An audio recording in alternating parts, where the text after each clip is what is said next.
सानफा एफा गोख्रों जाबोदों नामा इउबिपिएफ आफादा? गोदानै दाफुंबाय नगाव जिल्ला इउबिपिएफ आफादखौ।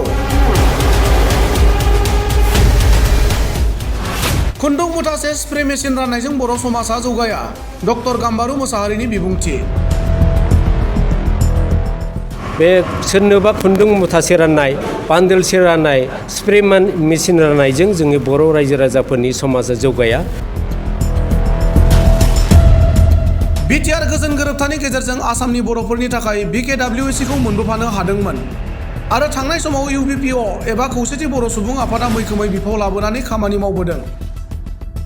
नाथाय बिकेडब्लिउएसिनि मासिगिरि बिबाननिफ्राय डक्टर गाम्बारु मोसाहारिखौ बोख्लायनाय उनाव डक्टर गाम्बारु मोसाहारिया फिन इउबिपिएफ एबा खौसेथि बर' सुबुं गौथुम दानानै आसामनि गुबुन गुबुन जिल्लाफोरखौ फारि फारि दाफुंलांबाय थानायखौ नुनो मोनबोदों। बेबादिनो मैया नगाव जिल्लानि आवनिआटि बरबारि कसारी गाव गामिनि नब्लाङाव सानसेनि मेहेरगोनां हाबाफारिनि गेजेरजों नगाव जिल्ला खौसेथि बर' सुबुं गौथुम एबा इउबिपिएफखौ दाफुंनाय जायो। नगाव जिल्ला खौसेथि बर' सुबुं गौथुम दाफुंनाय मैयानि हाबाफारियाव मिरु इउबिपिएफनि आफादगिरि डक्टर गाम्बारु मोसाहारि, गाहाय नेहाथारि डक्टर बाबु बर', गौथुमनि गुबुन गुबुन बिबाननि बिबानगिरि आरो ओनसोलनि गोबां रायजो राजाफोरनि नुजाथिनायाव आफादगिरि महरै कुशाल बसुमतारी आरो नेहाथारि महरै राजिब खाख्लारिखौ सायख'नाय जायो होनना मिथिहोयो। मख'नो गोनांदि बर'फोरनि रांखान्थि, समाजखान्थि, सोलोंथाइ आरो बायदि बिथिङाव जौगानाय खामानि मावनो बिकेडब्लिउएसिखौ मोनबोदों। दिनैनि सानाव खुन्दुं मुथासे स्प्रे मेसिन राननायजों बर' समाजा जौगाया आरो फैबाय थानाय समाव आसामनि खना खनला थानाय बर'फोरनि जौगानायनि थाखाय इउबिपिएफआ खामानि मावलांगोन होनना डक्टर गाम्बारु मोसाहारिया ओरैबादि बुङो।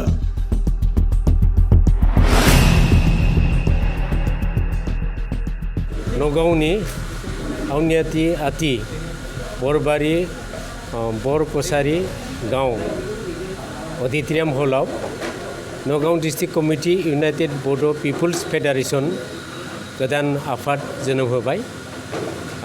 बेनिखाय जोङो दिनैनि मेलनि गेजेरजों नगाव जिल्ला गासैबो रायजो राजा बिथांमोननिसिम रोजा रोजा साबायखर बावबाय। बिथांमोननि मदद आरो हेफाजाबजों जोङो नगाव जिल्ला कमिटि इउनाइटेड बड' पिपुल्स फेडारेशनखौ दानो हानायनि थाखाय इयुनाव जोङो बिथांमोननिफ्राय मदद आरो हेफाजाब नागिरगोन। बिथांमोननि नेक्स्ट हाबाफारि अथ टेकिं सेरेमनि दं, बेहायबो बिथांमोना लैहोर लैहोर बाहागो लाफैगोन। बेनि उनाव डिस्ट्रिक्ट कमिटि अथ टेकिं सेरेमनि जाखांनायनि उनाव आन्सलिक कमिटिफोर जागोन जिल्ला कमिटिया। बे बेलायावबो जों आसा खालामो बिथांमोना आन्सलिक कमिटि दानायावबो बिथांमोननि मदद आरो हेफाजाबखौ जों नागिरगोन। बिथांमोना जाहाथे मदद आरो हेफाजाब होयो बिनि थाखाय जोङो खावलायगोन। इयुनाव जोङो बर' कसारी नैबे कमिटिनि गेजेरजों नगाव जिल्लानि बर' कसारी वेलफेयार अट'नमास काउन्सिलाव थानायनि जा जेंना, बर' गामि हाबस'नि आरो बर' रायजो राजाफोरनि जौगाथायनि बेलायाव राव, हारिमु, थुनलाइ, गामि जौगानाय, समाज जौगानाय, राजखान्थियारि बिथिङाव मोनथायनि थाखाय बिथांमोना जिल्ला कमिटिनि जानानै नारसिनगोन, सरकारखौ नारसिनगोन आरो जुजिगोन। बिनि थाखायनो बिथांमोना जिल्ला कमिटिया गोख्रोङै जानांगोन। बिनि थाखाय आं खावलायबाय। आरो जोबथानायाव नगाव जिल्ला कमिटि दाफुंनायनि बेलायाव नगाव जिल्लानिफ्राय दाब दाब गामिनिफ्राय फैनानै मदद आरो हेफाजाब होनायनि थाखाय आं रोजा रोजा साबायखर बावबाय। लोगोसे जोंनि सेन्ट्रेल वर्किं कमिटिनि इउबिपिएफ बिथांमोननि जा फैनानै मदद आरो हेफाजाब होबाय। लेङाइ आफादगिरि, गाहाय नेहाथारि आरो गुबुन गुबुन बिफाननि नेहाथारि बिथांमोना नैबे आफाद दानायाव मदद आरो हेफाजाब होबाय। बिनि थाखाय आङो गोसो गोरबोजों रोजा रोजा साबायखर बावबाय। बेजों लोगोसे नगाव जिल्ला कमिटि इउबिपिएफ इउनाइटेड बड' पिपुल्स अर्गेनाइजेसननि आफादगिरि कुशल बसुमतारी आरो राजिब खाख्लारि बिथांमोननि दैदेननायाव नगाव जिल्ला कमिटि इउनाइटेड बड' पिपुल्स फेडारेशन दाफुंबाय। बेजों लोगोसे गाहाय लेङाइ आफादगिरि, गाहाय नेहाथारि बिथांमोन दं आरो गोबां दैदेनगिरि बिथांमोन दं। बिथांमोननिसिमबो आं रोजा रोजा साबायखर बावबाय। बिथांमोना दिनै आफाद दाफुंनाय मदद आरो हेफाजाब होनायनि थाखाय। जोबथा रायजो राजा बिथांमोना जाहाथे इयुन हाबाफारियाव नगाव जिल्ला बर' रायजो राजा, बर' कसारी रायजो राजा आरो बर' कसारी वेलफेयार अट'नमास काउन्सिलनि जेंनानि आरो जेंनाफोर सुस्रांनो थाखाय आरो जौगाथायनि थाखाय खामानि मावो ज'नो बिनि थाखाय आङो बिथांमोननिसिम जोबथानायाव आङो आसा खालामबाय मदद आरो हेफाजाब होयो आरो जोंजों खामानि मावनो थाखाय बिथांमोननिसिम आङो आसा खालामनानै आंनि सुंदि बिबुंथिखौ फोजोबनाय जाबाय। बे दुखुनांथाव बाथ्रा बर' कसारि वेलफेयार अट'नमास काउन्सिल बेखौ जोङो बर'नि राव हारिमु थुनलाइ समाज बिथिङाव आरो राजखान्थि बिथिङाव आरो जोङो जौगाथायनि थाखाय जोङो बे काउन्सिलखौ मोनदों आरो जौगाथायनि थाखाय जोङो काउन्सिल बिनायनि थांखि दङ। बेनि थाखायनो बे मोनसे दुखुनांथाव बाथ्रा बे सोरनोबा खुन्दुं मुथासे राननाय बान्दोलसे राननाय स्प्रे मेचिन राननायजों जोंनि बर' रायजो राजाफोरनि समाजा जौगाया बर' राव हारिमु थुनलाइया जौगाया। जोंनि गोबां जेंना दं फरायसालि बिथिङाव दङ समाजारि बिथिङाव दङ जोङो डेभेलपमेन्टनि बिथिङाव दङ राजखान्थि बिथिङाव जोङो जौगाथाय माखासे सेन्ट्रेल गभर्नमेन्ट स्टेट गभर्नमेन्टनिफ्राय जा मोनथाय गिदिर गिदिर प्रजेक्ट लामानियानो जा दैनियानो जा कारेन्टआनो जा गोबां बिथिङाव जोङो मोननो दं बेफोरखौसो जोङो प्रेफारेन्स होनांगौ। दा दिनै बे मोनसे दुखुनांथाव बाथ्रा सासे सुबुंखौ जोङो बा सासे न'खरखौ खुन्दुं बान्देलसेजों जोङो थगायनाया बे जोंनि थाखाय बर' हारिनि थाखाय जोबोद लाजिनांथाव बाथ्रा आरो गोबां जायगायाव बिथांमोना बे रोखोम रानदों धेमाजियाव रानदों जोङो गुवाहाटियावबो रानदों गलाघाटफ्रावबो राननो नाजागासिनो दं। बेफोरबायदि जाथाया जों सोंखारियो बे थिग जायाखै आरो बेजों बे राननायजों खुन्दुं राननायजों बर' हारिया माब्लाबाबो जौगानाय नङा। BKWSC ओनसोलाव फिन मानो UBPF दाफुंनांगौ जाखो बेखौ गासै रायजो राजाफोरा मिथिखासै। रायजो राजाफोरनि हेफाजाब आरो मददजों जौगानाय खामानि मावलांनो नाजागोन होनना नगाव जिल्ला UBPFनि गोदानै बिबान मोननाय कुशाल बसुमतारिया ओरैबादि बुङो।